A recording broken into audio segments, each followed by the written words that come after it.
the second Trump administration, and I can tell you that year two is going to be just as exciting and just as important for the American people. This morning, I want to address a topic of great importance to President Trump, America First trade, and the ways it is transforming our world. America First does not mean America alone, but free trade should be fair trade. Parallel prosperity extends beyond the United States. It is a global rebalancing that the president has shouldered for the benefit of all, especially the American people. A rebalancing of international trade was long overdue, and with the numbers we've seen, rebalancing must continue. The data indicate that this rebalancing is underway in the United States. The United States international trade deficit is narrowing at an unprecedented pace. In October, the trade gap declined by 39% month over month, reaching its lowest level since 2009. Exports increased nearly 3% to an all-time high, while imports declined by 3%, their lowest level since early 2024. This reflects an increased competitiveness of U.S. production. Our world is both safer and more prosperous when America is strong, with a robust industrial base and a vibrant economy. The president has built his entire trade agenda on advancing these goals, and the results speak for themselves through real economic activity. Since President Trump took office, inflation-adjusted goods output has grown at an annual rate exceeding 9%, the strongest non-pandemic expansion in more than a decade. America's CapEx boom is underway. Manufacturing investment has accelerated, capacity utilization has increased, and reshoring activity continues to expand across multiple sectors. As a result, productivity growth, the ultimate determinant of rising living standards, is surging. In the process, real blue-collar wages are increasing at one of the fastest rates to start a new administration on record. President Trump has created a true blue-collar boom, but he has also rebalanced the international order for the betterment of all, even for those of you who are not American. Last week, G7 finance ministers, plus other participants, including India, South Korea, Mexico, and Australia, gathered at the Treasury building with me to discuss the need for diversifying critical mineral supply chains. Years of failed policies have fostered a situation in which supply chains have become highly concentrated and vulnerable to both disruption and manipulation. President Trump's leadership is tending to these vulnerabilities. President Trump's leadership gathered these nations, and President Trump's leadership continues to drive the dialogue.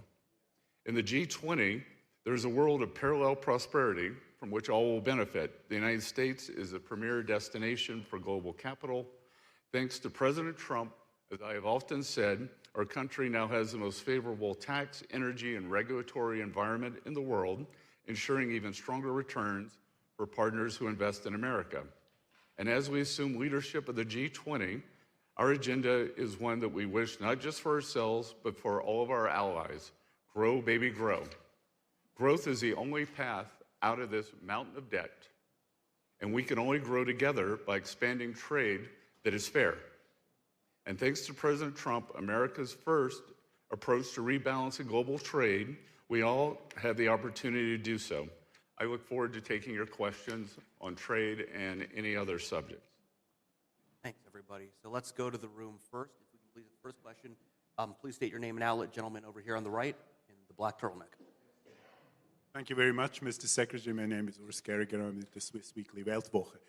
We know that from previous statements that you value Swiss neutrality very highly. Our government, every so often, is taking away off neutrality. What would that mean in terms of our bilateral relationships if Switzerland more and more would side with EU, for example, or would depart from our traditional neutrality? Well, let's talk about what Switzerland emulating the failed EU economic policies would do. Switzerland, a country of 9 million people, amazingly, the box is so far above its weight class. It is an industrial powerhouse. It is home to, as I said yesterday, a thriving middle class. And I would worry if you started emulating the EU policies of administration, bureaucracy, and economic sclerosis. And it would be very disappointing if Switzerland decided to get on the EU bandwagon of talk first and not think about the consequences later. Thank you. Let's move to the next question, please. Front row, yellow tie, name and outlet, please. Edward Lawrence from Fox News. Thanks, Mr. Secretary. So the president says he's going to put a 10% tariff on Greenland starting February 1st. It goes up to 25%. How concerned are you that this is going to start a trade war with Europe? And is it worth risking the U.S. economy for Greenland? Well, I'm not going to get ahead of the president. The president obviously believes that national security is economic security is national security, and we're not putting a 10% tariff on Greenland. We're putting a 10% tariff on the 8 countries that chose to send troops to Greenland. I mean, for those countries to activate their troops, I'm not sure what signal that's supposed to send. It seems pretty quixotic to me. President Trump has made it clear that we will not outsource our national security or our hemispheric security to any other countries. Our partner, the UK, is letting us down with the base on Diego Garcia, which we had shared together for many, many years, and they want to turn it over to Mauritius. So President Trump is serious here. Just as I said after Liberation Day last year, I would tell everyone, take a deep breath. Do not have this reflexive anger that we've seen and the bitterness. Why don't they sit down, wait for President Trump to get here and listen to his argument? Because I think they're going to be persuaded. Yeah, if I could, on the Supreme Court today, you went to a Supreme Court hearing. Why shouldn't Fed Chairman Jerome Powell go? Yeah, I am a political appointee, and Chair Powell is not. Chair Powell says that the Fed must stay above politics, and the politics cannot get enmeshed into the Fed. I have become very frustrated with the Fed for refusing to do an internal investigation. I think all of this could have been avoided. I have been calling for an internal investigation at the Fed since last summer, and even before that. So there are 2 things at stake here. One, does the president have the authority to remove Governor Cook for alleged malfeasance? 2, did Governor Cook commit mortgage fraud? I am not sure why Chair Powell would go and support Governor Cook when the Fed has not undertaken an examination of whether she did in fact commit mortgage fraud. If she did, she is stealing from the American people every day because she has a GSE-backed mortgage. And as I've said before, it is very unfortunate that on Chair Powell's watch, we will have seen between 4 and 6 governors and bank presidents have to step down for ethical lapses. Now, 4 to 6 may not seem like much. That is out of 19. I can tell you, as someone who was on Wall Street, if you were the leader of a Wall Street firm, you would have a failure to supervise problem. So again, I think that his sitting in the front row of the Supreme Court is a political statement, and I agree with him. The Fed should not be politicized. He is politicizing the Fed.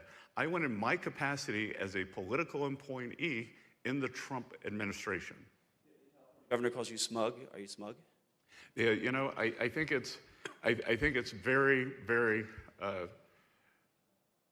ironic that, you know, Governor Newsom, who strikes me as Patrick Bateman meets Sparkle Beach Ken, may be the only Californian who knows less about economics than Kamala Harris. He's here this week with his billionaire sugar daddy, Alex Soros, and Davos is the perfect place for a man who, when everyone else was on lockdown, when he was having people arrested for going to church, he was having $1,000 a night meals at the French Laundry, and I'm sure the California people won't forget that. And I can tell my message to Governor Newsom is the Trump administration is coming to California. We are going to crack down on waste, fraud, and abuse. And I was told he was asked to give a speech on his signature policies, but he's not speaking. Because what have his economic policies brought? Outward migration from California, a gigantic budget deficit, the largest homeless population in America, and the poor folks in the Palisades who had their homes burned down.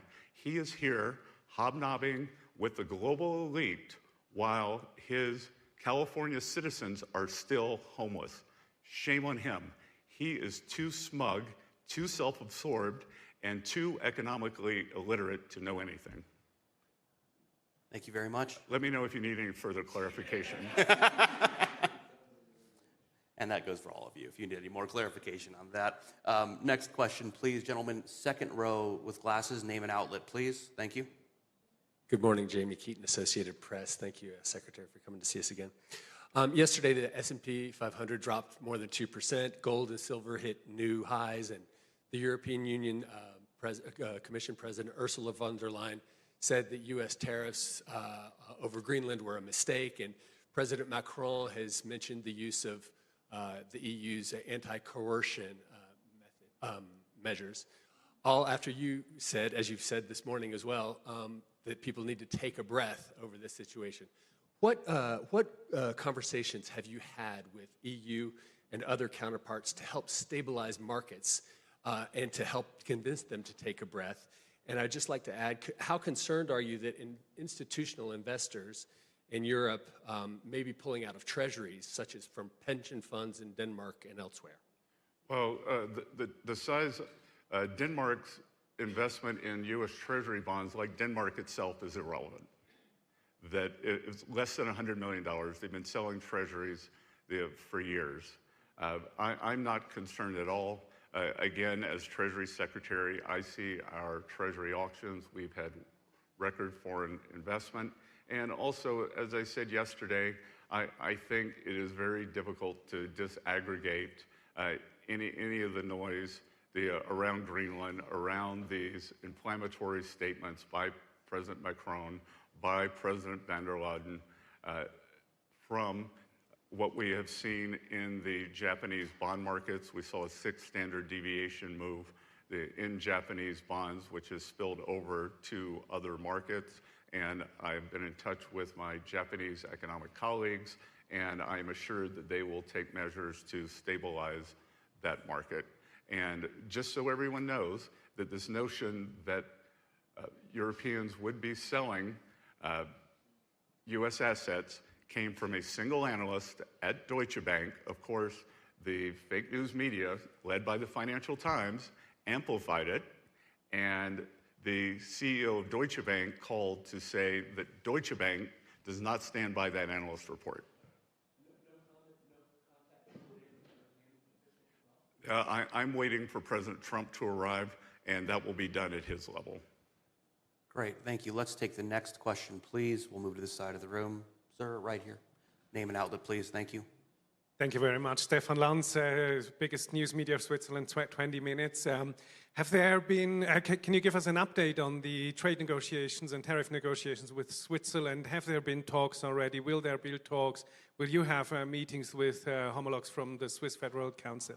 Yeah, I'm seeing President Parmalat today, who I have a very good relationship with. We got to know each other in 2025. I find him to be very economically sophisticated, on trade, on economics. He's a fantastic advocate for the French people, and I think with his leadership that we will be able to land a trade deal that is fair for the American people and ensures the continued prosperity of Switzerland. That's great. Thank you. We'll take the next question. Sir, right here, second row, name and outlet, please. Yes, thank you. Holger Ahlich, Swiss business publication Handelszeitung. Mr. Secretary, I listened yesterday to your session at Davos where you said the US needs to take Greenland not to be drawn into a major conflict, but by aiming at taking Greenland, aren't you creating that conflict with your allies in Europe? Thank you. I think that we are asking our allies to understand that Greenland needs to be part of the United States. And just a little history lesson, the United States bought the U.S. Virgin Islands from Denmark during World War I. And I will remind everyone that Denmark remained neutral during World War I. They actually sold quite a bit to the Germans. So, but the Danish understood then the importance of the U.S. Virgin Islands. They were worried about the German ramifications if the war spread to the Caribbean, and the U.S. needed the U.S. Virgin Islands. They wanted a calm Caribbean after purchasing the Panama Canal from the French. Great. Let's move to the next question, please. Let's go back to this side of the room. In the glasses, second row, name and outlet, please. Thank you. As a warning, everyone, we have about 5 minutes left. The schedule's a little tight today, so we'll have time for about 2 or 3 more questions at most. Thank you. Hi, good morning. Alina Trabatoni, Montel News. So tariffs and trade actions, in theory, strengthen the dollar, and since LNG is priced in dollars, could a stronger dollar make US LNG more expensive for European buyers in euro terms? And isn't there concern that European markets could look elsewhere for suppliers? Well, your question doesn't make sense, because if you just said it was priced in dollars, then why would they look elsewhere for supplies? If oil comes from Saudi, it's priced in dollars. If oil comes from the North Sea, it's priced in dollars. So I don't think I understand the question. Yeah, LNG, but I mean, they could get better deals elsewhere. Well, I think you're tripping on your own question, that there's a global price for oil, and the only way to get a better deal elsewhere is to buy sanctioned oil from Venezuela, sanctioned oil from Iran, and sanctioned oil from Russia. I will point out that the EU, 4 years into the Ukraine-Russia conflict, continues to fund the Russian war machine by buying cheap Russian oil. In 2018, President Trump warned the Europeans, do not build Nord Stream 2. Do not buy Russian oil. And guess what gave Vladimir Putin the war chest to fund this war? The European purchases of Russian oil. Great. Thank you. We'll move to the next question, please. I'm going to give some love to the back. Gentleman back here, please. Orange lanyard, head. With the beard? Yeah, yes, beard. Name and outlet, please. Microphone's coming from this side. Thank you for the floor. Raphael Zwallen, Swiss News Agency. I have a question on trade, and my understanding you would like to export more agricultural products and cars to Europe under American standards, but the European standards are different. So are you asking European partners to change the standards, or do you respect that in Europe we may have other standards? Well, I think that we can look at global standards. For instance, our partners in Japan agreed that U.S. standards are to remove a lot of their onerous standards. Let's be clear, Europe is a regulatory morass that is built on bureaucracy and layering of rules that constrain economic activity and economic growth. As we've seen from the Draghi report, that Europe taxes itself, I believe it's 50% on goods, 100% on services intra-Europe. So I think that Europe should break down the intra-Europe trade barriers, and I think that they should break down the external trade barriers, because what we find is these artificial standards are called non-tariff trade barriers, and that they are a major problem throughout the world. That's great. And this is going to be the last question then today, I think. We'll conclude it up here back in the front row, please, sir. With laptop, name, and outlet. Hi, Laurent Thomé with Agence France Presse. Couple of questions, if I may. Could you tell us if President Trump, what happened with Air Force One, and if you think, if you know if President Trump will be here on time for his meetings and his speech? And this morning, President Macron's office said that France wants a NATO mission, a NATO exercise in Greenland. What would you have to say about that? Couple of things. I believe President Trump is going to be about 3 hours late. I haven't seen the updated schedule. And that if this is what all President Macron has to do when the French budget is in shambles, I would suggest that he focuses on other things for the French people. Would you take a question from the UK special relationship? Go on, one question. Sure. We'll have one last question, very, very eloquently asked. If we could have the microphone. Microphone woman's left. Here, feel free to use my microphone. Hi, Sue Chan from The Telegraph in London. Sir Keir Starmer has irked the president on issues such as Chagos, as you mentioned, the digital services taxes, and of course Greenland. And Diego Garcia. Yes, of course. Are these issues tied to more progress on UK-US trade ties, and are any more trade talks scheduled? Thank you. I haven't seen that any more trade talks are scheduled. As you know, UK stepped up. They became the model for the first trade deal.